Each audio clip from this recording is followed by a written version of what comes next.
La burbuja de la percepción. Pasé el día solo, en casa de don Genaro. Dormí la mayor parte del tiempo.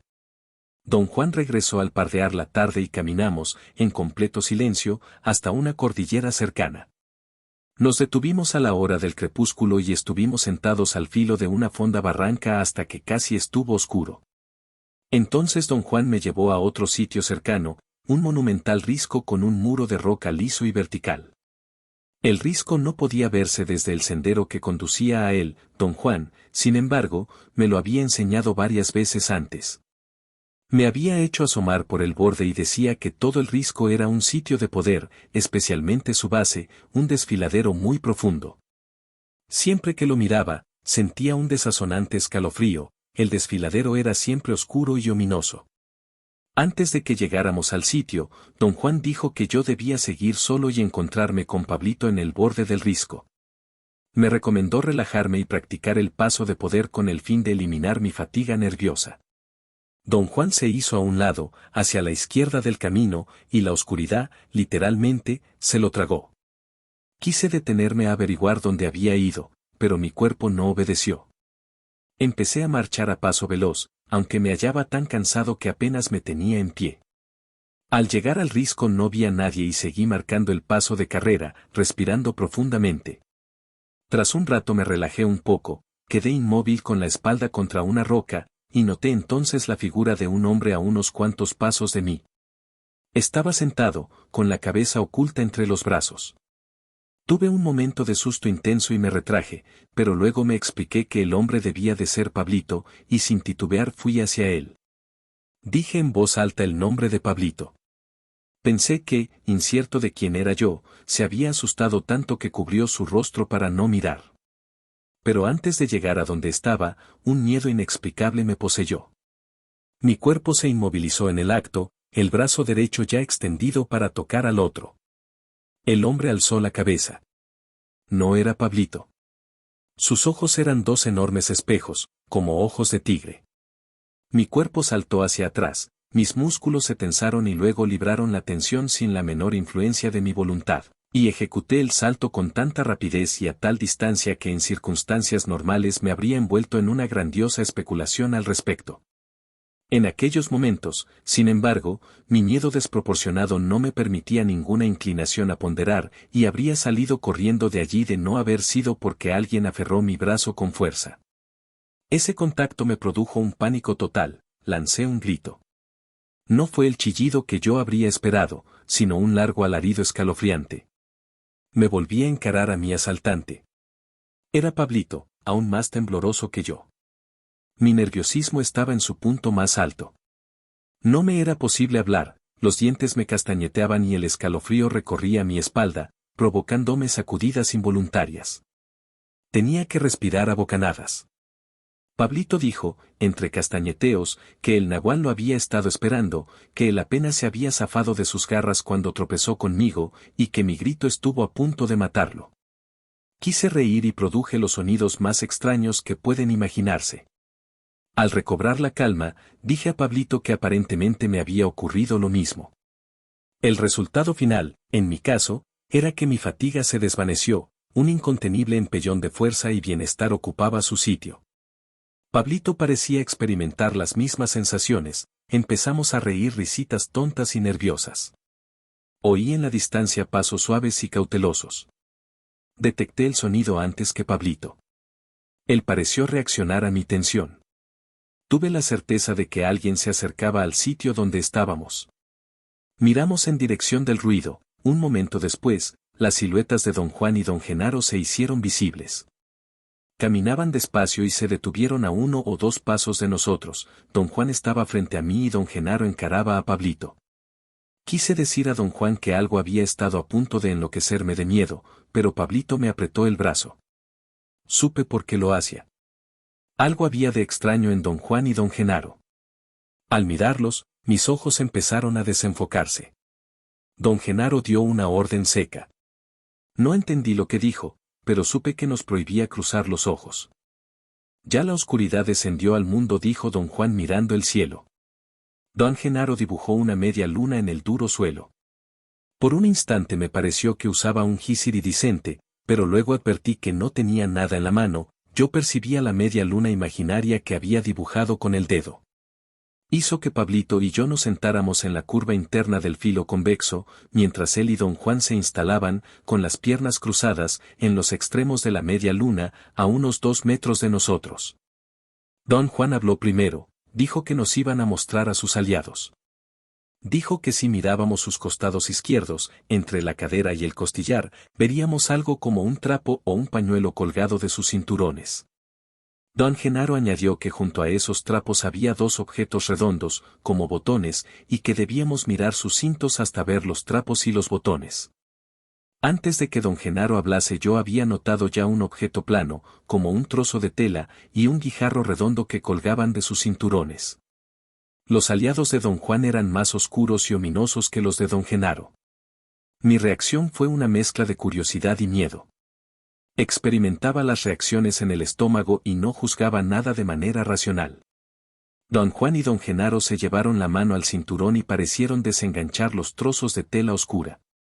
Los tomaron con la mano izquierda, don Juan lanzó el suyo al aire por encima de su cabeza, pero don Genaro dejó caer suavemente el propio. Los trozos de tela se desplegaron en la caída como pañuelos perfectamente lisos, descendieron despacio, oscilando como voladores. El movimiento del aliado de don Juan era la réplica exacta de lo que él había hecho al girar días antes. Conforme los trozos de tela se acercaban al suelo, se hacían sólidos, redondos y masivos. Se contrajeron como si hubiesen caído sobre un tirador de puerta, luego se expandieron. El de don Juan creció hasta ser una sombra voluminosa. Tomó la guía y avanzó hacia nosotros, aplastando piedras y terrones. Llegó a 1 o 2 pasos de nosotros, hasta el cuenco de la media luna, entre don Juan y don Genaro. En cierto momento pensé que rodaría sobre nosotros, pulverizándonos. Mi terror en ese instante ardía como una hoguera. La sombra frente a mí era gigantesca, de unos 4 metros de alto y 2 de ancho. Se movía como si tentaleara a ciegas sintiendo su camino. Se sacudía y oscilaba. Supe que estaba buscándome. En ese momento, Pablito ocultó la cabeza contra mi pecho. La sensación que su movimiento me produjo, disipó en parte la atención empavorecida que yo había enfocado en la sombra. Esta pareció disociarse, a juzgar por sus sacudidas erráticas, y luego desapareció, fundiéndose con la oscuridad en torno. Sacudí a Pablito. Él alzó la cara y dejó escapar un grito sofocado. Miré hacia arriba. Un hombre extraño me contemplaba. Parecía haberse hallado detrás de la sombra, acaso oculto por ella. Era alto y delgado, de rostro largo, sin cabello, y una irritación o eczema cubría el lado izquierdo de su cabeza. Sus ojos eran locos y brillantes, tenía la boca entreabierta. Vestía una rara especie de pijama, los pantalones le quedaban cortos. No pude discernir si usaba zapatos. Quedó mirándonos durante lo que pareció un largo rato, como en espera de una coyuntura para lanzarse sobre nosotros y despedazarnos. Así de intensos eran sus ojos. No había en ellos odio ni violencia, sino alguna especie de desconfianza animal. Yo no podía soportar más la tensión. Quise adoptar una posición de pelea que don Juan me había enseñado años antes, y lo habría hecho si Pablito no me hubiera susurrado que el aliado no podía pasar de la raya que don Genaro trazara en el suelo. Advertí entonces que en verdad había una línea brillante que al parecer detenía lo que se hallaba frente a nosotros. Tras un momento el hombre se apartó hacia la izquierda, igual que la sombra. Tuve la sensación de que don Juan y don Genaro habían llamado a ambos.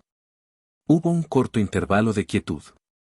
Yo no veía a don Juan ni a don Genaro, no estaban ya sentados en las puntas de la media luna. De pronto oí el sonido de 2 guijarros que golpeaban el sólido suelo de roca donde nos hallábamos, y en un destello el área frente a nosotros se iluminó como si alguien hubiera encendido una luz amarillenta. Vimos una bestia voraz, un gigantesco lobo o coyote de aspecto repugnante. Cubría su cuerpo una secreción blanca, como sudor o saliva. Su pelambre era áspera y húmeda. Gruñía con una furia ciega que me produjo escalofríos. Su quijada temblaba, lanzando goterones de baba. Rascaba el suelo como un perro rabioso que tratara de librarse de una cadena. Luego se paró sobre las patas traseras y agitó con furia las delanteras y las quijadas. Toda su ferocidad parecía concentrada en romper alguna barrera frente a nosotros. Me percaté de que el miedo hacia aquel animal enloquecido era diferente del que me habían producido las dos apariciones anteriores. Mi temor de la bestia era repulsión y horror físicos. Seguí mirando, en completa impotencia, su rabia. De pronto pareció perder su salvajismo y se alejó trotando. Oí entonces que algo más venía hacia nosotros, o acaso lo sentí. De un momento a otro apareció la forma de un felino colosal. Lo primero que vi fueron sus ojos en la oscuridad, eran enormes y fijos como dos charcos de agua que reflejaran la luz. Resoplaba y gruñía suavemente. Exhalaba aire y se paseaba frente a nosotros sin quitarnos la vista de encima. No tenía el mismo brillo eléctrico que el coyote, yo no podía distinguir claramente sus facciones, y sin embargo su presencia era infinitamente más ominosa que la de la otra bestia. Parecía reunir fuerzas, sentí que, en su audacia, traspasaría sus límites. Pablito debe de haber tenido un sentimiento similar, pues me susurró que agachara la cabeza y me tendiera en el suelo. Un segundo después, el felino atacó. Corrió en nuestra dirección y luego saltó con las garras extendidas. Cerré los ojos y escondí la cabeza entre los brazos, contra el suelo. Sentí que la bestia había rasgado la línea protectora que don Genaro dibujara alrededor nuestro y que se hallaba encima de nosotros. Su peso me aplastaba, la piel de su vientre frotaba mi cuello. Parecía que sus patas delanteras estaban atrapadas en algo, forcejeaba por liberarse. Sentí sus sacudidas y oí su diabólico resoplar. Supe entonces que me hallaba perdido. Tuve un vago sentido de elección racional y quise resignarme con calma a la suerte de morir allí, pero temía el dolor físico de la muerte bajo tan atroces circunstancias. Entonces, una fuerza extraña brotó de mi cuerpo, fue como si mi cuerpo rehusara morir y reuniera toda su energía en un solo punto, mi brazo izquierdo. Sentí que un empellón indomable lo atravesaba. Algo incontrolable tomaba posesión de mi cuerpo, algo que me forzaba a empujar el peso maligno de la bestia y quitárnoslo de encima. Pablito pareció haber reaccionado en la misma forma, y ambos nos pusimos de pie al mismo tiempo, fue tanta la energía creada por ambos, que la bestia salió disparada como un muñeco de trapo. El esfuerzo había sido supremo. Me derrumbé en el suelo, jadeante. Los músculos de mi estómago estaban tan tensos que me impedían respirar. No prestaba atención a lo que Pablito hacía. Finalmente noté que don Juan y don Genaro me ayudaban a sentarme. Vi a Pablito tirado boca abajo con los brazos extendidos. Parecía desmayado. Después de haber hecho que me sentara, don Juan y don Genaro ayudaron a Pablito. Ambos le frotaron el estómago y la espalda. Lo hicieron poner de pie y tras un rato pudo sentarse por sí mismo. Don Juan y don Genaro tomaron asiento en los extremos de la media luna, y luego empezaron a moverse frente a nosotros como si entre los dos puntos existiera un barandal, el cual usaban para cambiar sus posiciones de un lado a otro. Sus movimientos me mareaban. Por fin se detuvieron junto a Pablito y empezaron a susurrarle al oído. Tras un momento, los tres se incorporaron al unísono y fueron hasta el filo del risco. Don Genaro alzó a Pablito como si éste fuera un niño. El cuerpo de Pablito estaba tieso como una tabla, don Juan lo asió por los tobillos. Le dio vueltas, al parecer para ganar fuerza e impulso, y finalmente soltó sus piernas y arrojó el cuerpo sobre el abismo, desde el borde del risco. Vi el cuerpo de Pablito contra el oscuro cielo occidental. Describía círculos, igual que el cuerpo de don Juan había hecho días antes, los círculos eran lentos. Pablito parecía ganar altura en vez de caer. Luego el giro se aceleró, el cuerpo de Pablito dio vueltas como un disco y en el momento siguiente se desintegró. Percibí que se había desvanecido en el aire. Don Juan y don Genaro vinieron a mi lado, se acuclillaron y empezaron a susurrarme en los oídos. Cada uno decía algo diferente, pero yo no tenía dificultad en seguir sus órdenes. Era como si me hubiese partido en el instante en que pronunciaron las primeras palabras. Sentí que me hacían lo que habían hecho con Pablito.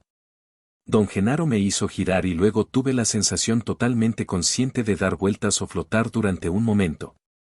Luego caía por los aires, me desplomaba hacia el suelo a una velocidad tremenda. Sentí que mis ropas se desgarraban, que mi carne se desprendía, y finalmente solo quedaba mi cabeza. Tuve claramente la sensación de que, al desmembrarse mi cuerpo, perdía el peso superfluo, y así la caída perdió impulso y mi velocidad amainó. El descenso ya no era un vértigo. Empecé a oscilar en el aire como una hoja. Luego mi cabeza fue despojada de su peso y todo cuanto quedaba de mí era un centímetro cúbico, una pepita, un diminuto residuo como guijarro. Todo mi sentir se concentraba allí, luego la pepita pareció reventar y fui un millar de trozos. Supe, o algo en alguna parte supo, que yo tenía conciencia de los 1000 trozos a la vez. Yo era la conciencia misma. Luego, alguna parte de esa conciencia empezó a agitarse, se alzó, creció. Adquiría localización, y poco a poco recobré el sentido de los límites, el entendimiento o lo que fuera, y de pronto el yo que conocía y me era familiar brotó a una espectacular visión de todas las combinaciones imaginables de escenas hermosas, era como si mirara miles de imágenes del mundo, de la gente, de las cosas. Después, las escenas se emborronaron. Tuve la sensación de que pasaban frente a mis ojos a velocidad creciente, hasta que ya no me era posible examinar ninguna por separado. Finalmente, fue como si presenciara la organización del mundo rodando frente a mis ojos en una cadena continua sin fin. De repente me hallé parado en el risco con don Juan y don Genaro. Susurraron que me habían traído de vuelta y que yo había atestiguado lo desconocido, sobre lo que nadie puede hablar. Dijeron que me lanzarían allí una vez más, y que yo debía desplegar las alas de mi percepción y tocar al tonal y al nahual al mismo tiempo, sin la conciencia de oscilar entre uno y otro. Experimenté nuevamente las sensaciones de ser arrojado, girar y caer a tremenda velocidad. Luego estallé. Me desintegré. Algo se dio en mí, soltó algo que yo había retenido toda mi vida. Me di perfecta cuenta entonces de que mi reserva secreta había sido perforada y se vertía sin restricciones. Ya no había la dulce unidad que llamo yo. No había nada y sin embargo esa nada estaba llena. No era luz ni oscuridad, calor ni frío, agradable ni desagradable. Yo no me movía ni flotaba ni me hallaba estacionario, tampoco era una unidad, un yo mismo, como estoy acostumbrado a hacerlo. Yo era una miríada de yo mismo y todos eran yo, una colonia de unidades independientes que tenían una alianza especial entre sí e inevitablemente se unirían para integrar una sola conciencia, mi conciencia humana. No era que yo supiese sin duda alguna, porque no había nada con lo que hubiera podido saber, pero todos mis yo mismos sabían que el yo de mi mundo familiar era una colonia, un conglomerado de sentimientos separados e independientes que poseían una inflexible solidaridad mutua. La solidaridad inflexible de mis incontables conciencias, la alianza mutua de esas partes, era mi fuerza vital. Una manera de describir aquella sensación unificada sería decir que las pepitas de conciencia se hallaban dispersas, cada una poseía conciencia de sí y ninguna predominaba más que otra. Entonces algo las agitaba, y se reunían para emerger en una zona donde todas tenían que juntarse en un bloque, el yo que conozco. Luego, yo, como yo mismo, presenciaba una escena coherente de actividad mundana, o una escena referente a otros mundos y que me parecía pura imaginación, o una escena que pertenecía al pensamiento puro, es decir, visiones de sistemas intelectuales, o de ideas concatenadas como verbalizaciones. En algunas escenas, hablé conmigo mismo hasta saciarme. Después de cada una de esas visiones coherentes, el yo se desintegraba y volvía a no ser nada. Durante una de las excursiones a la visión coherente, me hallé en el risco con don Juan. Inmediatamente me percaté de ser entonces el yo total que me es familiar. Sentí la realidad de mi parte física. Estaba en el mundo, no solo presenciándolo. Don Juan me abrazó como a un niño. Me miró. Su rostro estaba muy cerca. Yo veía sus ojos en la oscuridad. Eran bondadosos. Parecían contener una pregunta. Supe cuál era. L o impronunciable era en verdad impronunciable. ¿Y bien?, preguntó suavemente, como si necesitara mi reafirmación. Yo estaba mudo. Las palabras insensible, desconcertado, confuso y otras por el estilo, no eran en modo alguno descripciones apropiadas de mi sentir en aquel momento. No era sólido. Supe que don Juan tenía que asirme y mantenerme a la fuerza sobre el suelo, de otro modo habría flotado en el aire para desaparecer. No tenía miedo de desvanecerme. Añoraba lo desconocido donde mi conciencia no estaba unificada. Don Juan me llevó despacio, haciendo presión sobre mis hombros, hasta un área cercana a la casa de don Genaro, me hizo acostar y me cubrió con tierra que al parecer había apilado previamente. Me cubrió hasta el cuello. Hizo con hojas una especie de almohada para mi cabeza y me dijo que no me moviera ni me quedara dormido. Dijo que iba a sentarse allí para hacerme compañía hasta que la tierra hubiera vuelto a consolidar mi forma. Me sentía muy cómodo y tenía un deseo casi invencible de dormir, pero don Juan no lo permitió. Exigió que hablara de cualquier cosa bajo el sol, excepto de lo que acababa de experimentar. Yo al principio no sabía de qué hablar, luego pregunté por don Genaro. Don Juan dijo que don Genaro había ido a enterrar a Pablito cerca de allí, y que estaba haciendo con él lo que él mismo hacía conmigo. Pese a mi deseo de sostener la conversación, algo en mí se hallaba incompleto, sentía una indiferencia inusitada, un cansancio que más parecía fastidio. Don Juan parecía al tanto de mis sentimientos. Empezó a hablar de Pablito y de cómo nuestros destinos se trenzaban.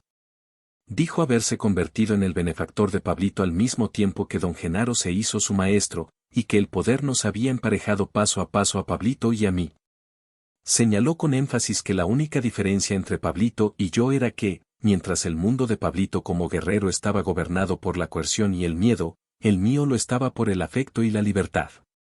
Don Juan explicó que tal diferencia se debía a las personalidades intrínsecamente distintas de los benefactores. Don Genaro era dulce y afectuoso y gracioso, mientras él mismo era seco, autoritario y directo. Dijo que mi personalidad exigía un maestro fuerte pero un benefactor tierno, y que Pablito era al contrario, necesitaba un maestro bueno y un benefactor severo. Hablamos un rato más y luego amaneció. Al aparecer el sol sobre las montañas en el horizonte oriental, don Juan me ayudó a salir de la tierra. Cuando desperté, al atardecer, don Juan y yo nos sentamos junto a la puerta de la casa. Don Juan dijo que don Genaro seguía con Pablito, preparándolo para el último encuentro. Mañana, Pablito y tú entrarán a lo desconocido, dijo. Debo prepararte para eso ahora. Entrarán ustedes dos solos. Anoche ustedes eran como dos yoyos que nosotros hacíamos ir y venir, mañana andarán solos y por su cuenta. Tuve un ataque de curiosidad, y las preguntas sobre mis experiencias nocturnas brotaron en torrente. Don Juan no se inmutó. Hoy tengo que lograr una maniobra crucial, dijo. Tengo que tenderte el último lazo. Y tú debes caer en él. Rió y se palmeó los muslos. Lo que Genaro quiso mostrarte la otra noche con el primer ejercicio fue cómo usan los brujos al nahual, prosiguió. No hay modo de llegar a la explicación de los brujos a menos que uno haya usado voluntariamente el nahual, o mejor dicho, a menos que uno haya usado voluntariamente el tonal para dar sentido a las propias acciones que uno ejecuta en el nahual. Otra manera de aclarar todo esto es decir que la visión del tonal debe prevalecer si uno quiere usar el nahual como lo usan los brujos. Le dije que encontraba una notoria incongruencia en lo que él acababa de expresar. Por una parte me había dado, 2 días antes, una increíble recapitulación de sus actos deliberados durante un periodo de años, actos planeados para afectar mi visión del mundo, y por otra parte, quería que esa misma visión prevaleciese. Uno no tiene nada que ver con lo otro, dijo. El orden en nuestra percepción es el dominio exclusivo del tonal, solo allí pueden nuestras acciones tener continuidad, solo allí son como escaleras en las que uno puede contar los peldaños. No hay nada por el estilo en el nahual. Por ello, la visión del tonal es una herramienta, y como tal no es solo la mejor herramienta, sino la única que tenemos. Anoche, tu burbuja de percepción se abrió y sus alas se desplegaron. No hay otra cosa que decir al respecto. Es imposible explicar lo que te sucedió, de modo que no voy a intentarlo y tú tampoco deberías. Baste decir que las alas de tu percepción tocaron tu totalidad. Anoche fuiste y viniste del nahual al tonal, una y otra vez.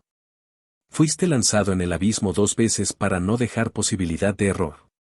La segunda vez. Experimentaste el impacto pleno del viaje a lo desconocido. Y tu percepción desplegó las alas cuando algo en ti se dio cuenta de tu verdadera naturaleza. Eres un racimo. Esta es la explicación de los brujos. El nahual es lo impronunciable. Todos los sentimientos y todos los seres, y todos los uno mismos que son posibles flotan en él para siempre, como barcas, apacibles y constantes. Entonces la goma de la vida pega a algunos de ellos. Tú lo descubriste eso anoche, y lo mismo hizo Pablito, y lo mismo hizo Genaro la vez que se adentró en lo desconocido, y lo mismo hice yo.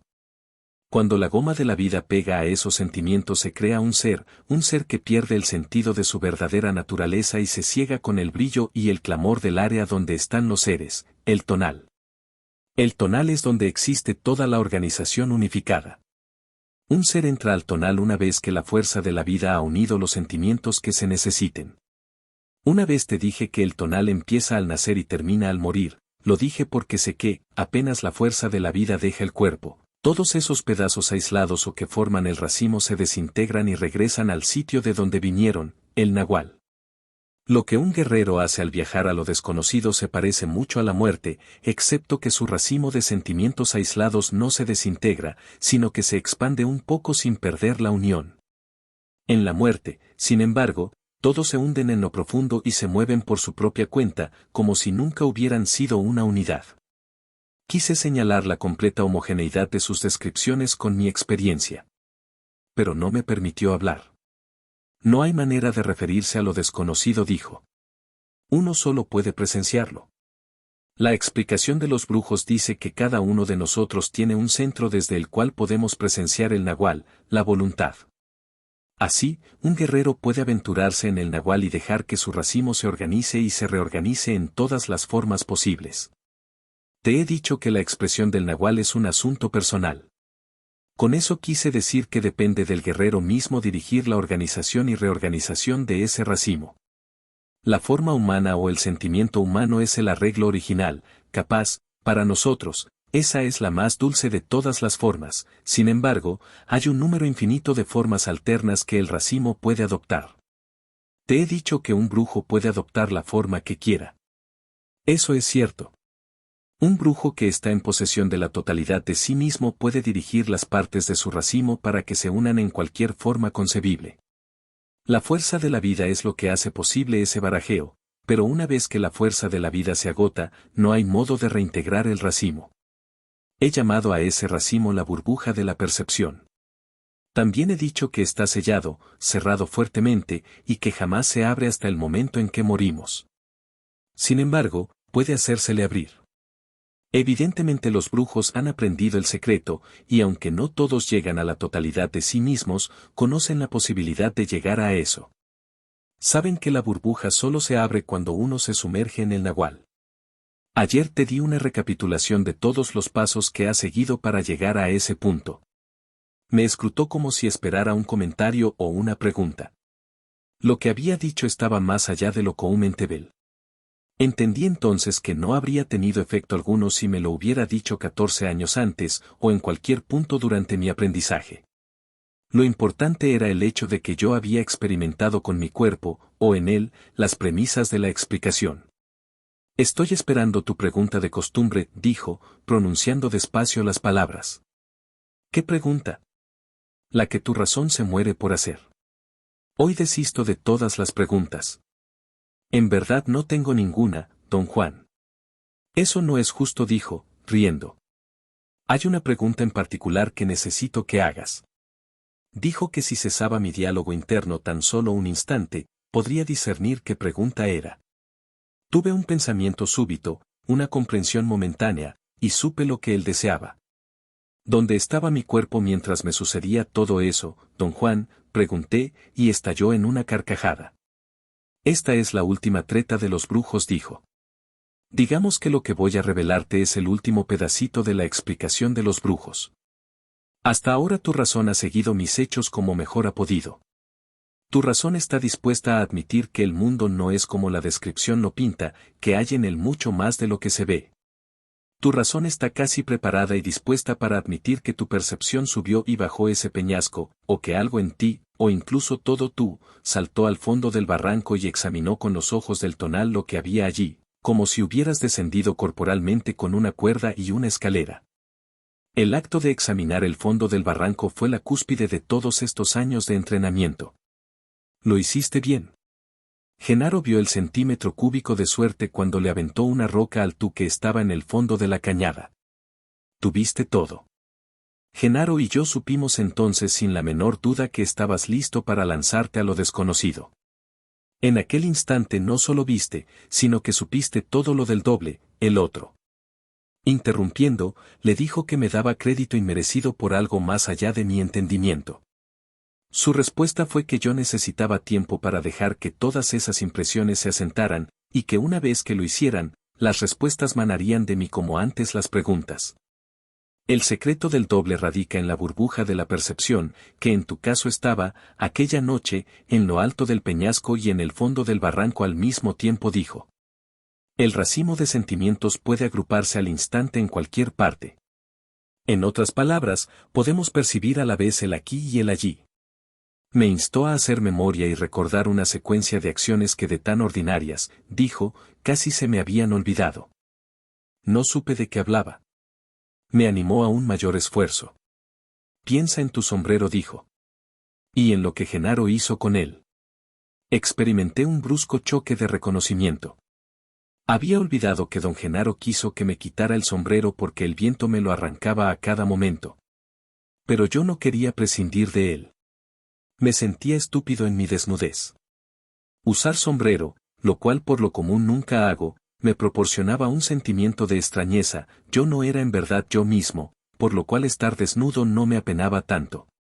Don Genaro intentó luego cambiar sombreros conmigo, pero el suyo era demasiado pequeño para mí. Hizo chistes sobre el tamaño de mi cabeza y las proporciones de mi cuerpo, y finalmente me quitó el sombrero y me envolvió la cabeza en un poncho viejo, a guisa de turbante. Dije a don Juan que había olvidado esa secuencia, la cual sin duda ocurrió entre mis supuestos saltos.